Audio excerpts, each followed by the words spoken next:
Pues bien, regresamos. Gracias por seguir en sintonía con Ninosca en la Nueva Poderosa. Aquí está mi buen amigo Fabio Andrade, que yo digo que es el mejor embajador que tiene Colombia aquí, pero no se lo digo yo, se lo dijo Marcos Rubio el otro día, así que sabemos bien quién es nuestro amigo Fabio Andrade. Pero están con él la senadora Paola Holguín, del Centro Democrático, y también el congresista colombiano Juan Espinal, que ellos estuvieron hoy en una conferencia de prensa que habíamos anunciado que iba a tener lugar hoy. Y el tema de Colombia pues tiene una tremenda importancia. Primero estamos viendo lo que está sucediendo, crímenes políticos, el caso del senador Uribe, y estos son riesgos para la democracia en el hemisferio, ¿no? Hemos visto la actitud errática de un presidente como Petro. Ayer comentaba yo la carta que se tuvo que retractar, así que gracias a ustedes por estar aquí y ponernos en contexto qué es lo que está sucediendo. Gracias, muy amable por esta invitación, Ninosca. Yo creo que el inicio de nosotros es darle las gracias a los congresistas, que este presidente los ha atacado visceralmente, que no es el pueblo colombiano, y queremos primero que todo decirles que estamos solidarios con ellos. Estamos muy agradecidos con los congresistas del sur de la Florida, Mario, María Elvira, Carlos Jiménez, que estamos muy apenados por esta situación, pero sabemos que ellos saben cómo trabaja estos delincuentes, y definitivamente, pero es un honor tener acá con nosotros a la senadora Paola Holguín, que era muy importante que viniera y acompañarte a ti personalmente aquí en el estudio. Ella lleva 11 años en el Congreso de Colombia, en el Senado, ha sido una peleadora, una defensora de la democracia en nuestro país, ha acompañado al presidente Uribe en su gabinete cuando estuve presidente, y siempre el presidente Uribe cuando viene aquí a la Florida y hablamos de los temas de seguridad nacional, ella se tengo que hablar con Paola porque es su mano derecha. Y el congresista Juan Espinal, que está también en la Comisión Segunda de Colombia, hablando de relaciones exteriores, todo lo que es la constitución colombiana y las leyes, y tremendo, lleva 7 años en el Congreso y están aquí en el sur de la Florida para que compartan ellos su experiencia y que usted tenga la oportunidad de hablar con ellos y compartir. Muchas gracias por esta oportunidad, Ninosca. No, a ustedes, y por la valentía que tienen ellos como congresistas y senadores de alzar su voz en medio de un sistema, como otros han dicho, que independientemente de que también han criticado abiertamente lo que está pasando, no dejan de sentirse hasta cierto punto desprotegidos cuando ven crímenes políticos. Así que gracias, senadora, por estar aquí. No, muchas gracias, Ninosca, a usted, a toda la audiencia de La Poderosa, y para nosotros era muy importante llegar a Estados Unidos con 3 mensajes. El primero, todo el reconocimiento y la gratitud a los congresistas, al Departamento de Estado, al gobierno americano, las excusas, porque nosotros sabemos que este es un gobierno, este es un país respetuoso de la soberanía, de la democracia, de las institucionalidades, de las instituciones, y en realidad es el gobierno colombiano el que ha actuado mal, el que ha tensado la institucionalidad, el que ha tratado de minar unas relaciones de más de 200 años, unas relaciones bipartidistas, respetuosas, basadas sobre todo en el fortalecimiento democrático, en la lucha contra el narcotráfico y el terrorismo, y en toda la ayuda humanitaria y social a Colombia. Segundo mensaje es: necesitamos que nos ayuden a monitorear lo que está pasando en el país. Hay unas señales delicadas de tensión institucional, de resquebrajamiento de la división de poderes y de riesgo para las elecciones del año entrante. Y el tercer mensaje es: necesitamos que los colombianos en el mundo continúen orando por Miguel, por su recuperación, por un milagro, porque Dios ha venido actuando, y que nos ayuden a seguir el proceso del expresidente Álvaro Uribe. Ya ayer terminaron todos los alegatos y en unos 20 días más o menos vamos a tener la sentencia.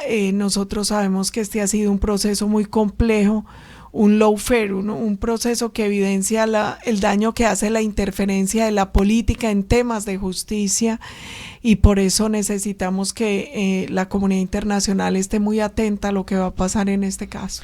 En el caso de la oración, yo creo que fue algo precioso. Desde el primer momento comenzaron las oraciones y bueno, está con vida y evidentemente ha habido alguna mejoría. Quiera Dios que así sea. Pero por otra, cuando Petro no hace poco empezó a hablar de este autogolpe, de este golpe que estaba planeado por Estados Unidos y el Departamento de Estado, incluyó hasta el secretario de Estado. Dije, esta es una página sacada del manual de Cuba, la agresión externa, todo, es que es un patrón que no cambia. Y yo me imagino que ustedes se sienten que cada vez son más, está llevando al país más a ese eje que es Cuba, Venezuela y Nicaragua. Bueno, un saludo muy especial, Ninosca, muchas gracias por la invitación. Mire, lo primero es que Colombia hoy está en riesgo, está bajo amenaza la democracia y la libertad de los 52 millones de colombianos. Ahora estamos en una rueda de prensa donde nos acompañaron ciudadanos cubanos que están en el exilio, también venezolanos, y creo que cuando nos escuchaban estaban viendo un reflejo de lo que vivieron ustedes en años atrás. Por eso es fundamental prender las alertas a nivel internacional, especialmente a los colombianos que viven en los Estados Unidos, para que nos ayuden a proteger la democracia, la institucionalidad y la libertad.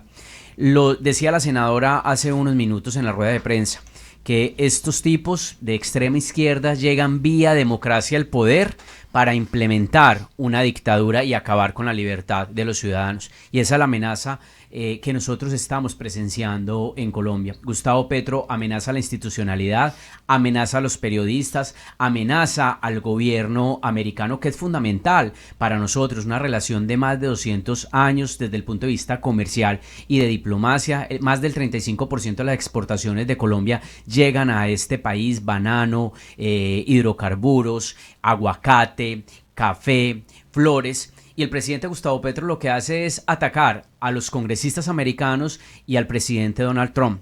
Nosotros como Partido Centro Democrático llevamos años de relaciones, especialmente con el doctor Marco Rubio, acá en representación nuestra con el doctor Fabio Andrade, que es, lo decía usted muy bien, un embajador de lujo que tenemos los colombianos en este país. Y ese es el mensaje.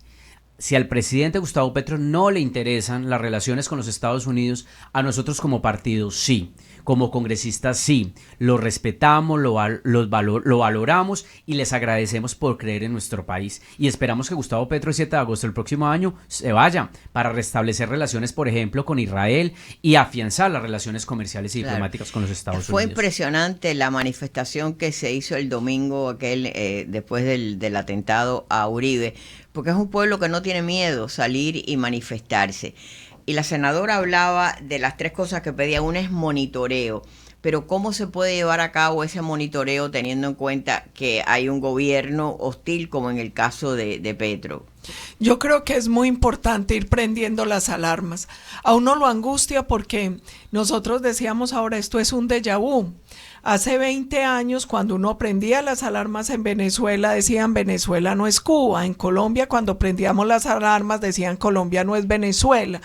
Y en todos los países se ha ido implementando el mismo modelo de la misma manera, en unos más acelerados que en otros.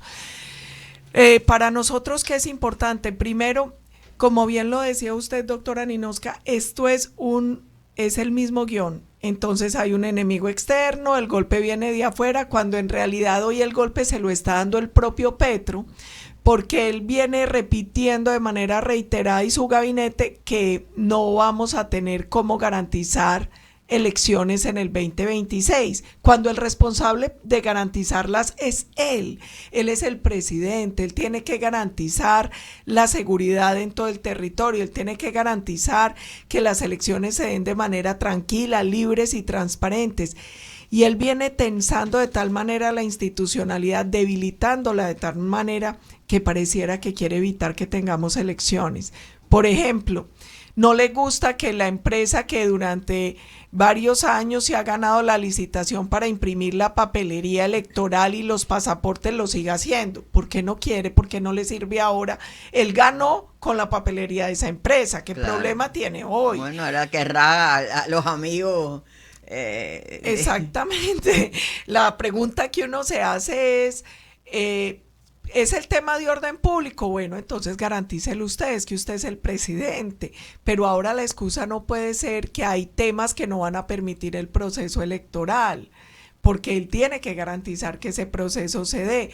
Y uno siente angustia también porque mucha gente subestima a Petro y sobreestima la institucionalidad colombiana. A uno todo el mundo le dice, no, es que en Colombia no va a pasar, las instituciones son muy fuertes, pero él las ha ido minando. Por ejemplo, nosotros en la actualidad tenemos el anterior presidente del Senado y de la Cámara en la cárcel por un tema de sobornos. O casualidad, el gobierno que sobornaba para pasar los proyectos era el de Petro. ¿Y dónde están los funcionarios de Petro que se llevaron la plata, que pagaron los funcionarios y que sobornaron los congresistas? Y les voy a decir algo que yo creo que es el gran error que tenemos los demócratas, los que creemos en la democracia, para ponerlo de esa manera.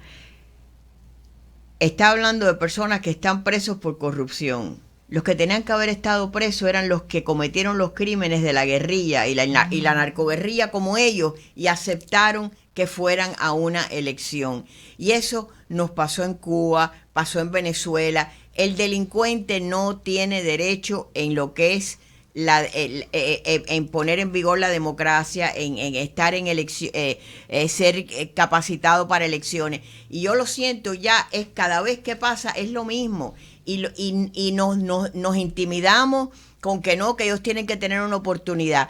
Yo se lo dije a Fabio cuando estuvieron aquí la delegación de que estaban los acuerdos de paz, y le dije, se lo dije, esto para mal, porque tú no puedes negociar ni creer en la palabra de esta gente que hasta el otro día estaban matando, traficando con droga y siendo parte de los carteles. Entonces, si esa lección no la aprendemos, se los digo, que se acabó la democracia en el hemisferio. Y hay una cosa, doctora Ninosca, cuando uno ve la historia de Chávez, de Castro y de Petro, es la misma: 3 guerrilleros amnistiados, 3 personas que se levantan en armas contra el Estado.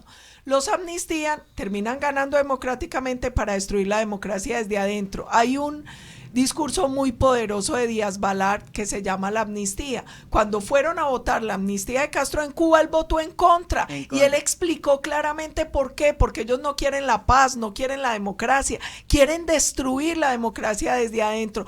Eso hizo Chávez, eso está haciendo Petro, y nosotros tenemos que aprender esa lección, porque, y además la tenemos que aprender porque es una falta de respeto a las víctimas. Así es, revictimizamos a las víctimas. Y aquí yo quiero señalar un caso muy grave.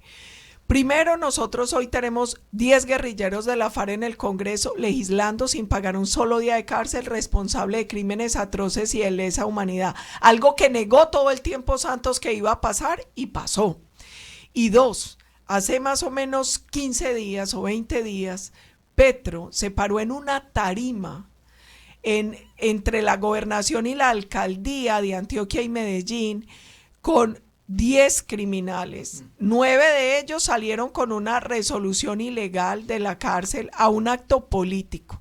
Estoy hablando de alias Tom, alias Douglas, Juan 23, Carlos Pesebre, en fin, todos responsables de narcotráfico, todos pertenecen a la oficina y a estructuras criminales.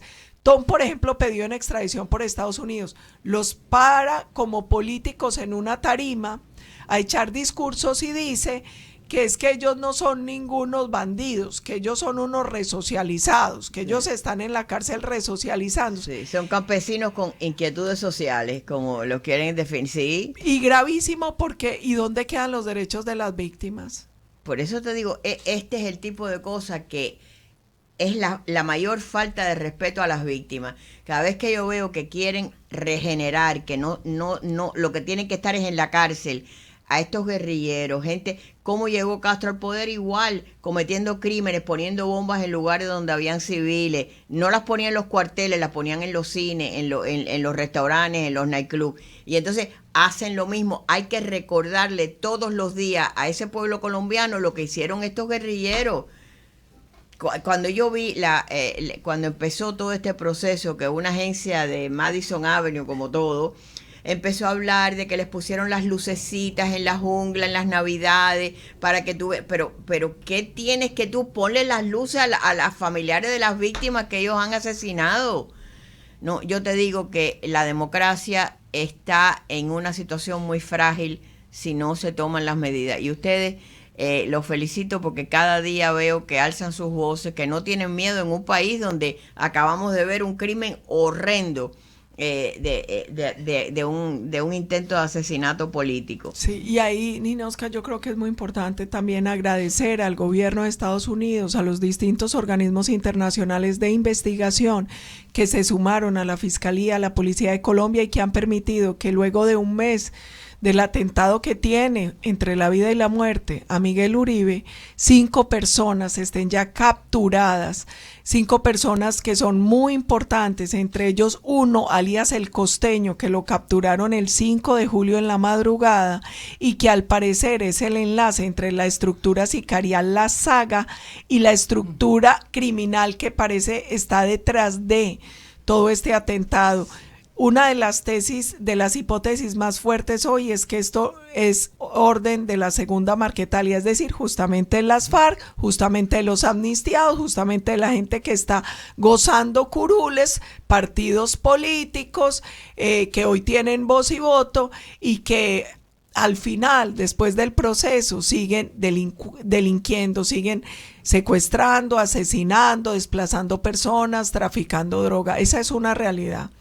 Y por eso nosotros prendemos la alarma sobre Colombia, porque lo que pasa en Colombia no solamente nos afecta a nosotros. Si siguen permitiendo que estas estructuras criminales se fortalezcan cada vez más, es un riesgo para el hemisferio. Nosotros lo vemos con Cuba, lo vemos con Venezuela, lo vemos con Nicaragua y no queremos que se repita la historia. Y no es un riesgo político solamente, porque la gente, uno dice, bueno, político, bueno, allá ustedes que es el país suyo. No. Es el tema del narcotráfico, que tiene envenenado a medio hemisferio y a Estados Unidos. Así es un tema de seguridad hemisférica, porque son estructuras de narcotráfico y terrorismo que consiguen zonas de operación, de albergue, de financiación en estos países, con estos regímenes, y terminan poniéndonos en riesgo a todos, y nosotros tenemos que ver más allá de nuestro propio ombligo, porque el problema no son solo Cuba, Nicaragua, Venezuela, es también el enlace que ellos tienen con países riesgos como China, Irán, todos ellos. Entonces hay que tener claridad también sobre el eje, porque es un eje transnacional, claro, porque es un eje global que termina debilitando nuestras democracias y poniendo en riesgo la seguridad de nuestras naciones.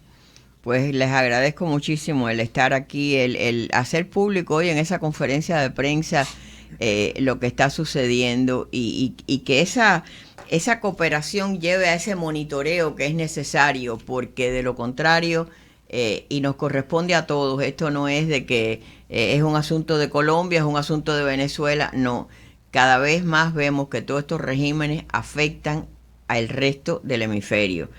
Y nada, la democracia está ahí porque va a vivir, hay que alimentarla, hay que protegerla, hay que cuidarla, y los felicito a ustedes por la labor extraordinaria que hacen, de verdad, es un privilegio que estén aquí hoy. No, muchas gracias, Ninosca, y hay una cosa importante, uno solo es consciente de la respiración cuando está asfixiado. Uno es consciente del valor y del riesgo de la democracia cuando la está perdiendo. Nosotros queremos prender las alarmas a tiempo, porque las democracias, las libertades se pierden muy fácil, pero es muy difícil recuperarlas. Una vez ellos se instalan y minan la institucionalidad, cada vez es más lejano y termina apareciendo la democracia y la libertad un recuerdo. Nosotros no queremos que eso pase, nosotros no queremos que Colombia viva la tragedia que han obligado a tantos pueblos, los 60 años de esclavitud a los que han sometido a Cuba, los casi 30 años a los que han sometido a Venezuela. Nosotros no queremos que Colombia repita esa historia, y por eso los políticos somos como los médicos. Ante los síntomas tenemos que llamar la atención para evitar que llegar tarde cuando claro, ya la enfermedad no tiene solución, y por eso para nosotros es tan importante esto, y un llamado a la prensa, porque la prensa en Colombia también está bajo ataque y también es cada vez más difícil para ellos informar en libertad lo que está viviendo el país. Bueno, les agradezco mucho de verdad estar aquí, y nada, que Dios los acompañe, que siga. Le decía yo el otro día al ex vicepresidente, hablando del caso de de Uribe, decía que la Virgen lo siga protegiendo con su manto. Amén. Y espero que así lo haga con ustedes. Gracias por Gracias. estar aquí, Fabio. Muchísimas gracias. Muy amable. Gracias. Muchas gracias. Nos vamos a una pausa y regresamos.